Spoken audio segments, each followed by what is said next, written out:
Earth signs, tignan po natin kung ano ang mensahe para sa iyo ngayong araw na ito. Keep in mind po na ito ay general reading lamang, so hindi po lahat ay makaka-relate. So be open-minded. Sa mga hindi pa po nakasubscribe dito sa ating channel, please subscribe na po kayo. And palike din po ng ating video. At sa mga nais naman po mag-avail ng ating private readings, Lucky Stones and Amulet, makikita nyo po yung link sa description box below. Tarot Intentions by Aliana Reyes. We have Privileged Lady. So, pwedeng madami kang nakukuha mga mga magagandang bagay, luxury things, experiences, earth signs ngayon. Yan. Meron tayo ditong gift. Meron ka bang suitor? Or pwedeng ikaw to, earth signs, ikaw yung nanliligaw ngayon. We have judication. Baka may ino-offer sa'yo. Someone is offering you something, kaya lang nagdadalawang isip yung iba sa inyo. Kasi, meron siyang hinihinging kapalit. And meron tayong judication dito. So, pwedeng, some of you are aware na pag tinanggap nyo yung isang bagay na to, is lalabas, third party kayo. Meron ako nakikita ganyan na energy. We have marriage. Okay, for some of you, okay, meron po dito, involved kayo sa third party. Kayo yung third person. Meron naman po dito, ayan o, kaya pinapamper kayo sa gifts. Meron naman dito is, sabihin natin na simula yung nakilala mo yung asawa mo, gumaan talaga yung life mo. Ayan. Ako, meron naman dito. Simula nung nakilala nyo yung tao na yan, ay bumigat yung life ninyo. Ayan po. So, pwedeng hindi match yung frequency ninyo. So, pwede rin naman na may laging tutol sa'yo dito. Pero mas more on nakikita kasi dito na energy is third party energy. Ayan. Ayan po. Or meron dito, pwedeng sabihin natin, yes, technically, or sa legal na paraan, pwedeng kayo po ay third party pa rin. Pero pwedeng separated naman na yung person na ka-deal mo. Okay, so pwedeng nung niligawan ka niya, is separated naman siya. Kaya lang, pwedeng hindi pa naayos yung kanilang divorce or yung kanilang annulment. Tignan po natin kung ano pa yung mensahe. Hindi ko alam, love life kagad yung lumabas sa'yo dito, earth sign. So, pwedeng kailangan mong pagtuunan ng pansin ngayon is yung love life mo. Baka may nangyayari dyan na you are unaware.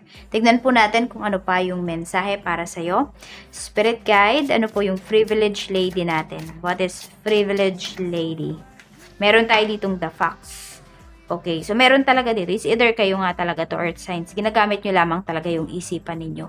So, ayan. And actually, yung iba naman sa inyo, pwedeng merong tao dito na minamanipulate kayo dun sa mga bagay na tinutulong nila sa inyo.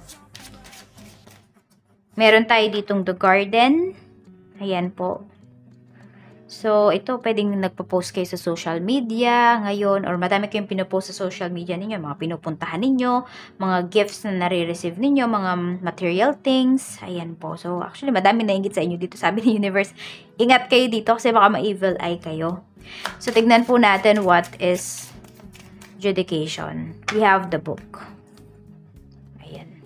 So, meron kayong pinag-aaralan dito. Or pwedeng iba sa inyo, ito ay pwede nga pagdating sa marriage, separation, divorce, pwede.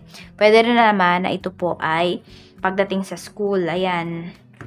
Hindi ko alam kung bakit. Ang nakikita ko dito is pwede may nag-aaral dito about sa medical field yung nakikita ko dito. More on medical field. Ayan po.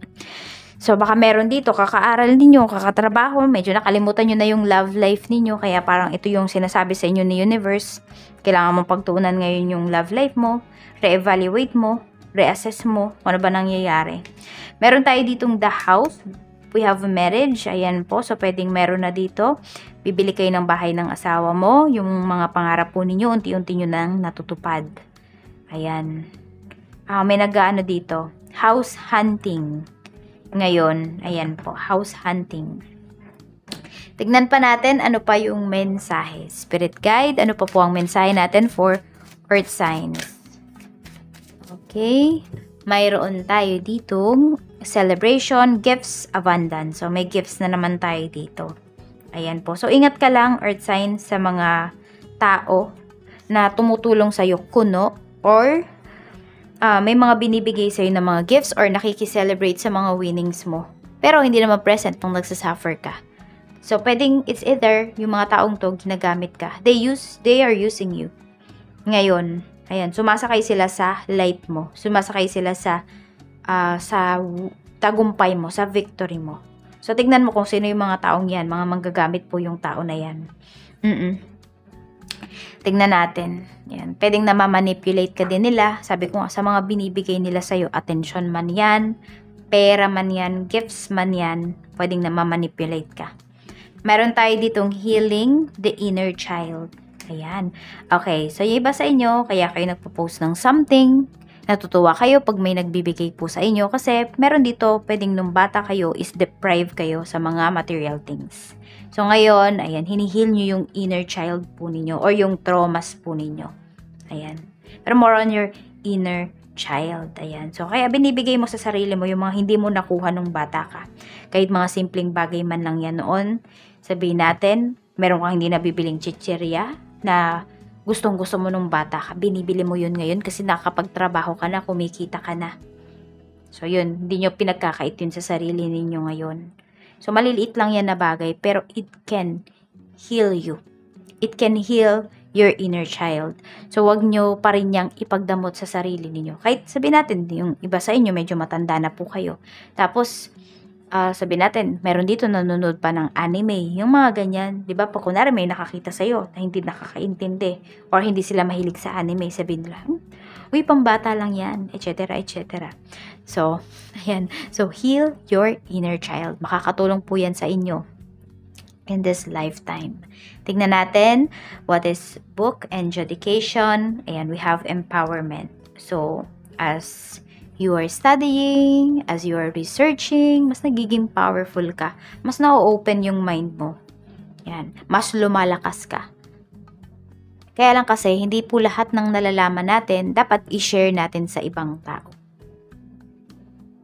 Hindi mo kailangan maging sobrang vulnerable sa mata ng mga tao. Even nga sa taong mahal mo. Kasi pag alam niya yung kahinaan mo, diba? Alam niya lahat ng sekreto mo. Pwede niya yung gamitin sa'yo. What I mean is, pwedeng kaibigan. Yan. Minsan huwag ka mag-overshare. Kasi pwedeng magamit niya yun sa'yo. Tignan natin. Ano pa ang mensahe? What is marriage house? We have clinging, comfort zone. Ayun. Okay. So, sabi ko dito kanina, pwedeng may nag-house hunting. Yung iba naman po sa inyo, pwedeng ayaw kayong payagan ng inyong family na umalis ng bahay. Sabi natin, ikaw nagkaroon ka na ng asawa, pero ayaw ng parents mo, earth signs, na umalis ka sa bahay. Hindi, dalhin mo na lang dito yung family mo. Or the other way around, ganun yung ginagawa ng isang family. Yung family ng kadil mo or ng asawa mo. So ngayon kayo, di nyo alam kung saan ba kayo lulugar. Or meron naman dito, natutuwa kayo kasi nandyan kayo sa comfort zone po ninyo. So pag-isipan yung mabuti. Kasi di ba kahit di natin aminin or kahit aminin natin is kapag ang hirap po talaga kapag may kasama kayong mga in-laws sa bahay. Yan. In-laws, hindi lang yan hindi lang yan biyanan, kung hindi pwedeng sister-in-law.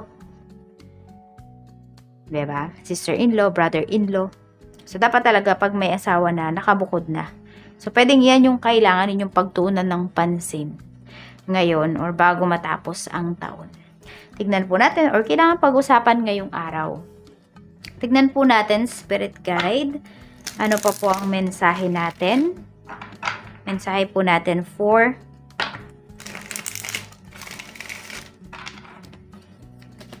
Earth signs. Okay. Pagdating sa trabaho, 6 of coins. So, we have celebration, right? Ayan po. So, pwedeng meron akong nakikita dito, papayagan kayong mag-vacation, papayagan kayong mag-leave, meron kayong ma-receive na bonus, malaking tips. We have 6 of coins. So, sulit na sulit po yung pagod ninyo. Sulit na sulit yung mga sleepless nights po ninyo. Kasi pwedeng mabigyan kayo dito ng bonus. Tignan natin ano pa ang mensahe. Ayan o, pwedeng may pag-gift pa talaga sa inyo dito sa trabaho. So, pwedeng tuwan-tuwa po sa inyo yung boss ninyo. I mean, hindi lang naman sa inyo. Pwede din na sa inyong lahat ng mga katrabaho mo. Tignan po natin, pagdating naman sa negosyo, we have 9 of wands. Ayan, sobrang pagod nyo din, oh. We have the hanged man. So, natatakot yung iba sa inyo. Medyo kinakabahan kayo kasi feeling ninyo, hindi nyo matatapos yung mga gawain po ninyo or yung mga pa-orders ninyo. So, ganito lang yan. Pag natapos nyo to next time, earth signs, kung di nyo talaga kaya or alam niyo na magagahul po kayo sa oras, limit nyo lang yung inyong mga tinatanggap. Ayan po. So, kasi ang mangyayari po dito is yung name ninyo, 'di ba? Mababahiran niya ng something. Wag na tayong order diyan, hindi nila kayang ibigay yung ganito ganyan. So, wag mong ilagay sa alanganin yung name ng business mo. Yan po. So, yung credibility nyo kasi dito, masisira yan. Once na meron kayong hindi na dito, na meet na mga orders or reservation ng clients po ninyo.